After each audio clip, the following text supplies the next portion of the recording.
All right, welcome back to the channel. So today I want to talk about how to interview better as a pharmacist.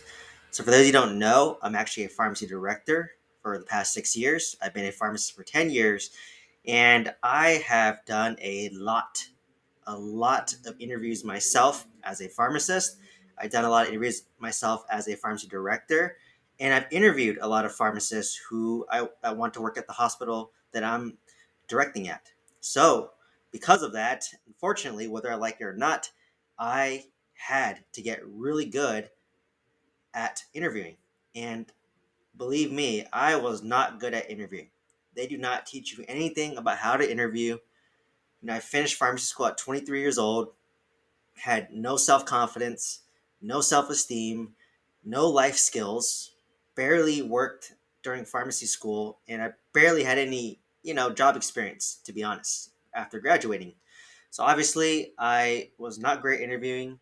I'm very shy by nature, I'm introverted by nature, and I definitely had to work at it. And I just by doing a lot of interviews and interviewing a lot of pharmacists got really good at it over the past 10 years, right?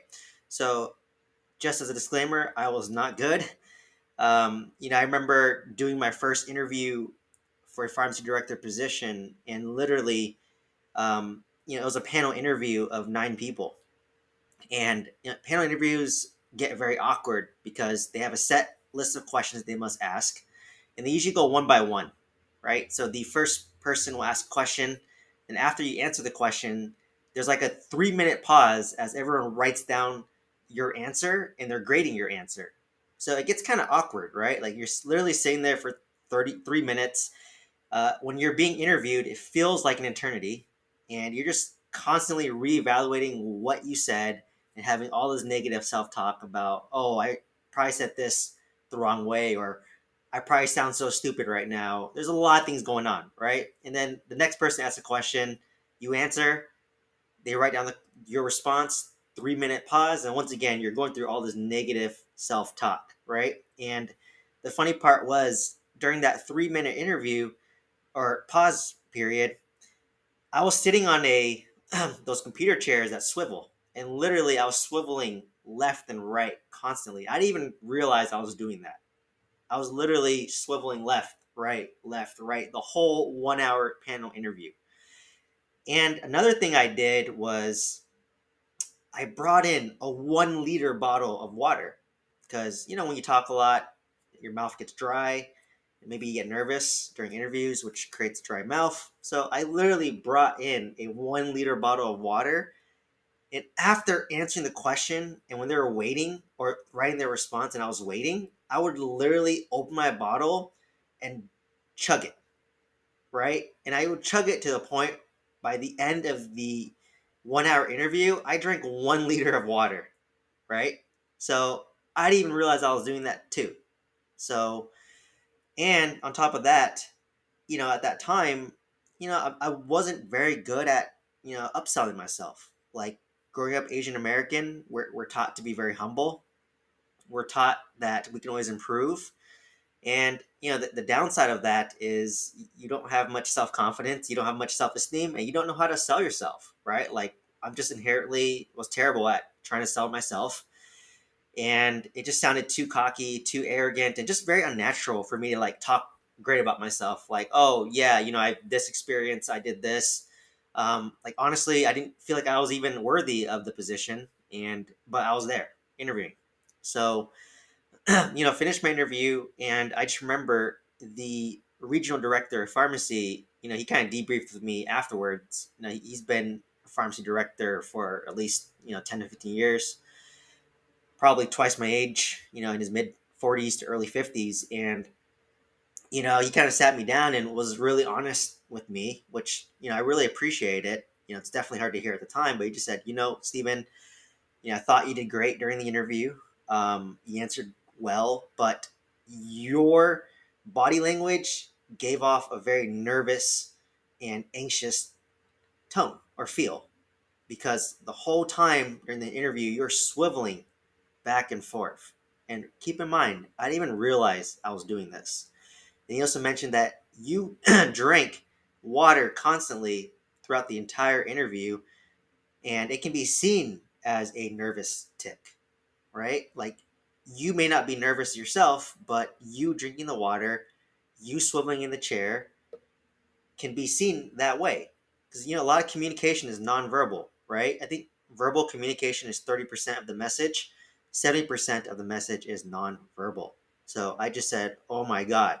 So I automatically knew when he sat me down that, okay, I'm probably not getting this job, but I really appreciated that he gave me the opportunity to learn, right? Like, he literally told me how to improve for the next time. And a lot of people will not do that, right? They will not do that at all. So I really, really appreciate that and took that moving forward, right? For my next interview I did, it was the same thing. It was a panel interview. And, once again, I said, you know what? I'm not going to make the same mistake twice. I'm not going to, if I'm sitting in a computer chair, I'm not going to swivel. And this time, I'm not even going to bring water into my interview. I cannot chug 1 liter of water if I don't have water with me, so I don't seem nervous, right? Like, usually interviews are an hour. I can survive an hour without water or just take a quick sip before the interview. And yeah, like, so that was my strategy that time. But for this interview, same thing. I went through the interview. Keep in mind, I was very young for a director of pharmacy. I got my first job at 27, and it's still very young. Most people are coming out of pharmacy school at 27. Most pharmacy directors, they're much older, they're much mature. The fact that I looked a lot younger compared to my age as well doesn't help, right? So, I just had a lot of things going against me. And, this interview, same thing. I was trying to talk about myself. I still struggled. And, the regional coordinator this time just sat down and said, Steven, you need to learn how to storytell and paint a picture, right? Like, this is the problem that you saw. This is how you solved it. And this was the end result. And this is what you learned. So by doing storytelling in an educational way, it makes the interviewers more engaged. It makes you look more amazing and better, and it kind of helps paint a picture of what it's like working with you. And I just said, "Oh my God, that's crazy, right?" Like, I never thought of it that way, and I just thought, it's annoying to say during an interview, like, "Yeah, I'm a hard worker, easy to work with." Of course, everyone's gonna say that, right? Like, who's not gonna say, "Hey, I'm a slow learner. Hey, I'm hard to work with. Hey, I have no teamwork." Right? Like, no one's ever gonna say that, and a lot of people say that during interviews. I used to say that. A lot of the pharmacists that interview say that, and honestly, it has no basis whatsoever. Because of course, you're on your best behavior, right? Like, of course, you're gonna say it. You're not gonna say no. I learn slow. No, I'm difficult to work with, right? Like, you're not going to say that. No one's going to be that honest, right? But through storytelling, they will project an image of you, right? So, once again, this took a lot of practice in storytelling. Like, it did not come naturally. Did multiple interviews, and then finally, I landed my first, pharmacy director job, right? So once you get the job, you get experience. But even despite that, right? Like, once you're a pharmacy director level, and even though you can interview well, like, the people that are hiring you, sometimes they have a certain perception of who they think the pharmacy director will be, right? Like, if you're on the younger end, if fortunately if you're Asian American and the panel is predominantly Caucasian, like, you kind of know your chances, right? Like, unless they're very progressive and very accepting and want the position based on merit and your skill and your experience.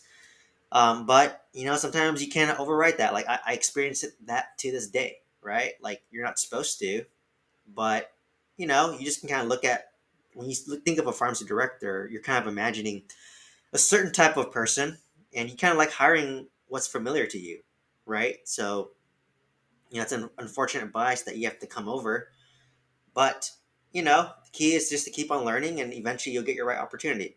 So I, based on my story, had to learn how to be a great interviewer, had to be learn to be a great storyteller, and had to learn how to talk about myself in a way that didn't make me feel cocky or arrogant, and improve my body language to engage the interviewer and also to really create a nice conversation with the interviewer.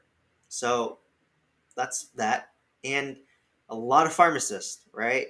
Unfortunately, they have the same issues as me. We are not good at interviewing. They don't teach us in pharmacy school.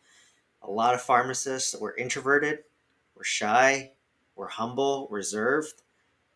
We don't like upselling ourselves. A lot of pharmacists, that's the struggle, right? I'm sure you can relate if you're a pharmacist or even if you're not a pharmacist, right? That's just very common. And they don't teach us in school. There's no workshops. And even if you had a workshop, it just takes volume, practice, and numbers and failing, right? Like I failed so many times, but because I failed at interviewing, it actually allowed me to be great at it because I learned from it, and it actually translates over to like real estate, right? Where I'm able to story tell in real estate. I'm able to story tell on social media, able to story tell just an everyday conversation. So it's definitely a translatable skill, right? So, um, so now that I kind of explained why I'm not good at interviewing and why most pharmacists are not great at interviewing, let's talk about how to improve as an interviewer, right? Let's talk about how you can improve and some strategies that you can learn from my story, right? So the first one was easy body language, right? So when you walk into the interview room, scan the room, know what type of chair you're going to sit in, right? Are you behind a table? Are you face to face? Like, what's your setting, right? So if you are sitting face to face, what I do, because I am a natural fidgety person, right? I'm the person where my leg is always moving and I'm always fidgeting. So what I do is I actually will cross my legs. When I sit down, I will sit straight up, cross my legs, and when I cross my legs, it forces me in a posture where I cannot move my legs at all. I cannot fidget my legs at all, right? So because of that, my legs are not fidgety. The next thing I do is I actually grasp my hands like this and put it in my lap and sit up straight up. So in this posture, I cannot uh, be playing with my hands. I can make sure that I'm not swiveling and just very great posture, right? So that's what they see. So those are the easy things too, right? If there's like a pen and you have a habit of twirling a pen, put the pen in your pocket. If you have a water bottle and your nervous tick is drinking a lot of water, just don't bring water with you. If you like playing with paper and fiddling with, your paper or, picking at your nails, whatever your tick is, be cognizant of it and find a way to trap it so that it does not appear during the interview, right? So that's another one. The next piece is storytelling, right? Like, I'll be honest, I've done so many interviews. I've interviewed 5 pharmacists in one day. And to be honest, all 5 interviews are so generic, same answers, that no one left a strong impression on me. No one left a lasting impression that if I think about who the best candidate was, nothing came to mind because everyone just blended in, right? Like, that's a trap a lot of pharmacists fall into. That's a trap I fall into. And why people, um, you know, do that way is because they're nervous, right? You're nervous, you don't know what to say, so you give very generic answers like, I'm a hard worker, I'm a fast learner, and a great team player. Great, like everyone's gonna say that, right? Like literally everybody is gonna say that. And if I have 10 people telling me that, how am I gonna stick out, right? Or how are you gonna stick out if you're telling me the same thing as everyone else? Right? So you want to be the candidate that you left an impression on them and you uplifted their mood, right? Because when I'm interviewing 5 people, it's a long day for me, right? If I'm just hearing the same generic, boring answers, I'm bored, right? I'm human too, right? I get bored, I don't pay attention, just want to move along and hopefully a day will pass and, I can go home, right? So, like a lot of farmers don't realize that. Oh, I thought I did well. I'm like, no, like you're just giving these generic responses that left no impression and you don't stick out from the pack, right? So, because of that, just keep in mind, you're not the only person being interviewed. They're interviewing multiple candidates and you need to stick out. So, how do you do that, right? It's through storytelling. Our brains are wired to learn and remember by storytelling. So, for me, a story that I like to tell for my first pharmacy director position is, hey, on my first day of my job as a pharmacy director at this hospital, I opened the door for three people in nice suits and clipboards. And later, I realized that that was the Joint Commission, which is a regulatory survey that just walked in, and they're going to audit my hospital on the first day of my job as a pharmacy director. And automatically, the response I always get is like, oh my God, wow. And I just said that, yeah, despite not having experience as a director of pharmacy, I was able to navigate this successful survey. They taught me a lot. They were very collaborative. And for me, I always came at an approach where I didn't know the specific law, I didn't know a specific policy, but I would know what I would do as a pharmacist to make sure that the patient is taken care of and safe. Because I knew that that's what the surveyors cared about. So because of that, I got to learn a lot on the fly through the assistance of this Joint Commission survey, right? So, and then they're like, wow, like they're already thinking like, wow, first day in the job, he went through a hard survey, which is most people consider stressful, and he survived and did well. Like, what does that tell about me? That tells that I don't back down from challenge. That tells that I can get thrown curveballs and I can find a solution. That tells that I have perseverance. That tells that I can keep calm and cool despite being in uncomfortable situations, right? Like just by telling that story. And then on top of that, it also tells them that I have experience going through regulatory surveys, right? And then I continue that story is that Joint Commission survey led to another survey by the California Department of Public Health. And that's a very stressful survey that happens once every 3 years as well, right? And then now I went through that survey and same thing, right? Like it's a week-long survey, and literally I was telling the surveyor that, hey, you've been here as long as me. I just started. And despite that, like people get very impressed, and it's a very memorable story. Like, wow, this guy went through Joint Commission on his first day, the California Department of Public Health survey on his first month, and he survived and went through it and was very successful at it, right? Like, so without me even saying that, hey, I'm really fast learner, quick on my feet, they already got that from my story. And not only that, they remember my story.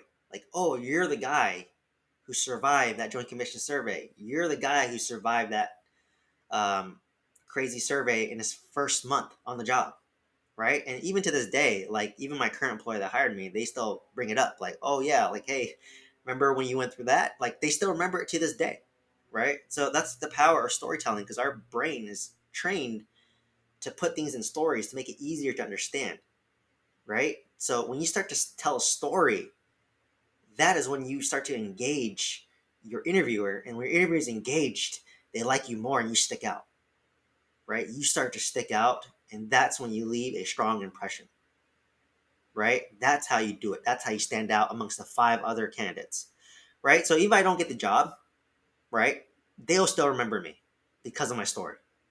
And I may not get the first job, but pharmacy is a small world. Maybe the next job I might get, right? Especially if you're talking to regional directors of pharmacy who manage 10 hospitals. Maybe you missed out in the first hospital, but there's 9 other hospitals, and pharmacy directors are retiring, right? So that's what I mean by tell a story. So for me, I just try to really paint the problem, right? Like my problem was first day in the job, I had Joint Commission survey. How do I deal with it? I didn't know the regulatory, I didn't know the policies, but I just talked at the perspective of what's in the best interest of the patient. That's how I solved it, right? What was the resolution? The survey was very successful, and it taught me how to be very, proactive in terms of finding deficiencies before a surveyor comes, right? And then also it teaches that, hey, I know how to work with surveyors and I know how to communicate with surveyors.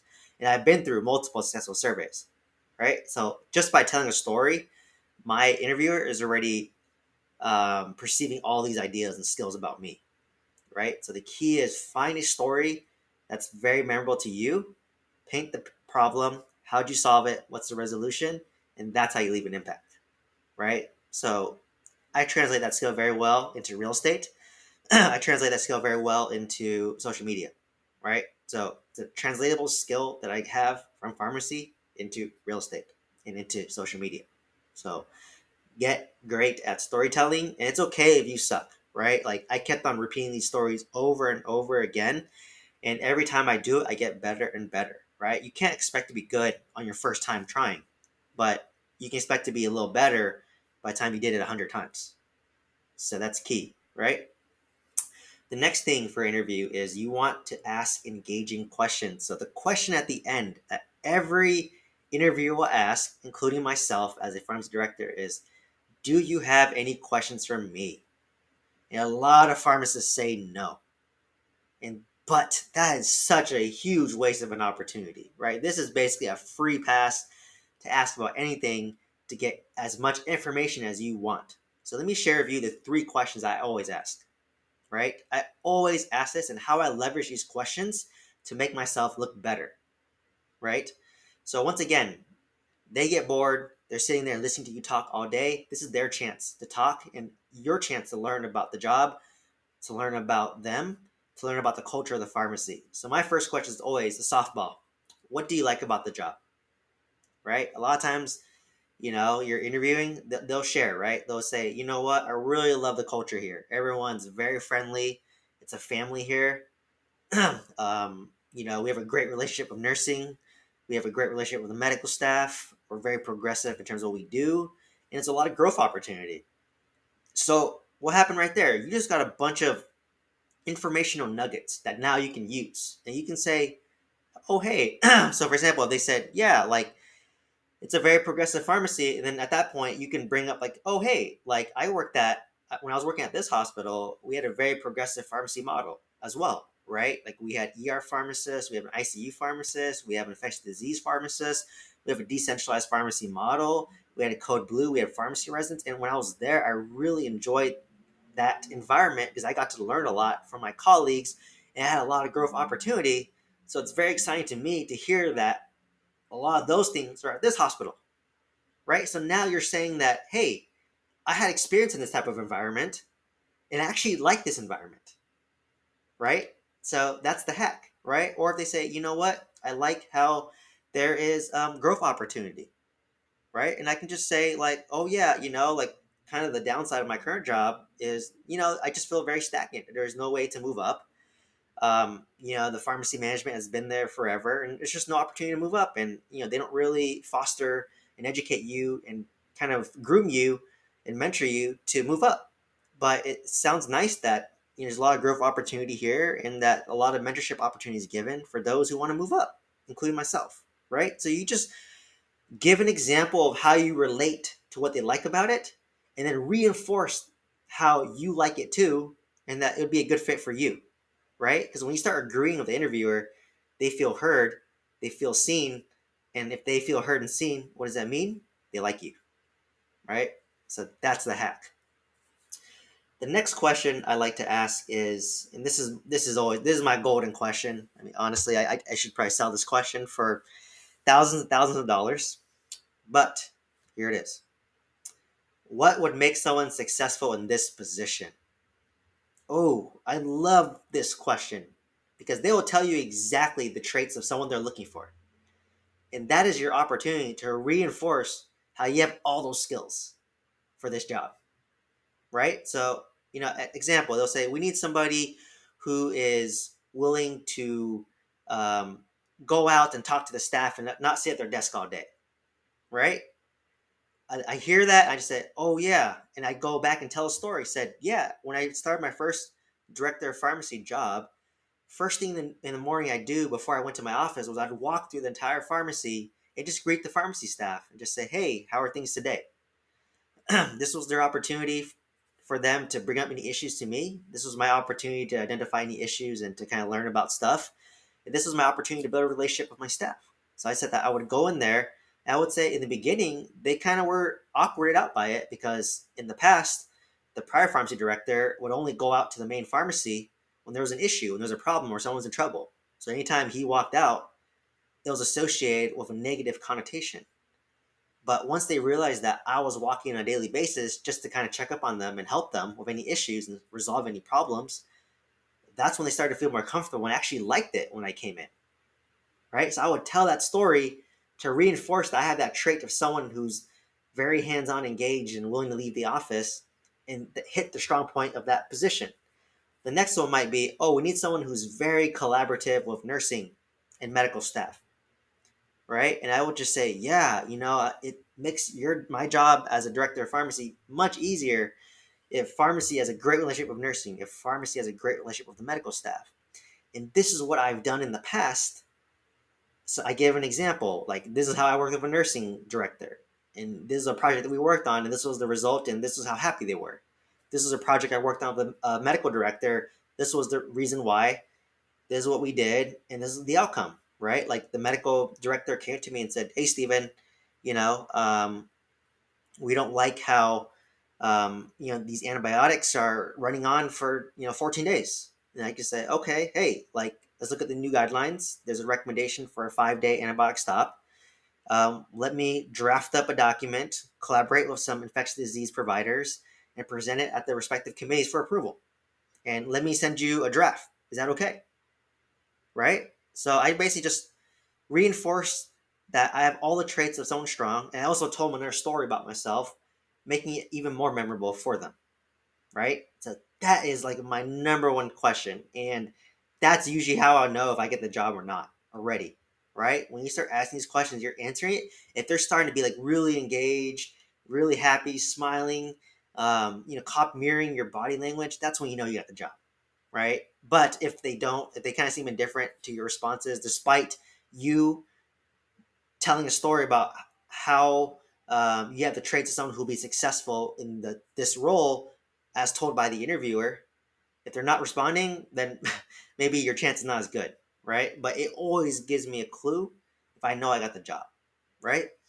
So, you just ask that question, and if they list off 3 traits, you reinforce 3 stories about why you have those traits and why you appreciate that, right?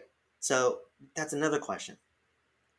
Another question that I just started doing recently, obviously if you're crunch on time, this is probably the least important question, but like how would you describe the culture of the pharmacy?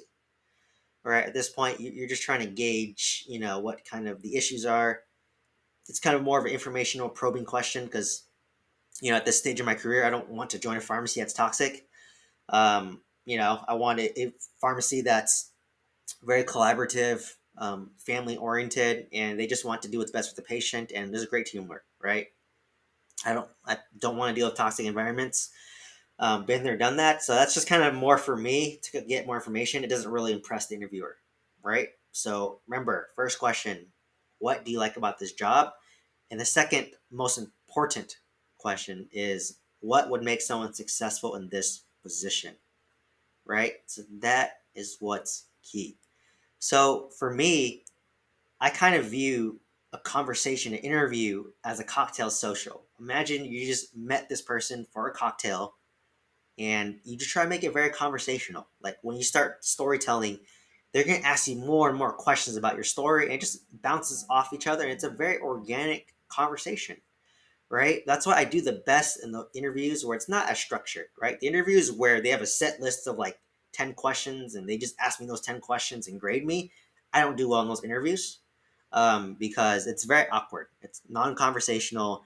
It just feels very doing a checklist, and it's really hard for them to get to know me, and it's hard for me to get to know them, right? It's just very unnatural. Like if you just meet somebody, you're not going to ask like 10 pre-made questions. Like, yeah, you can maybe have like 4 or 5 standard questions, but keep the rest a little loose. So how I work around those, because I've done many interviews where it's a set list of questions.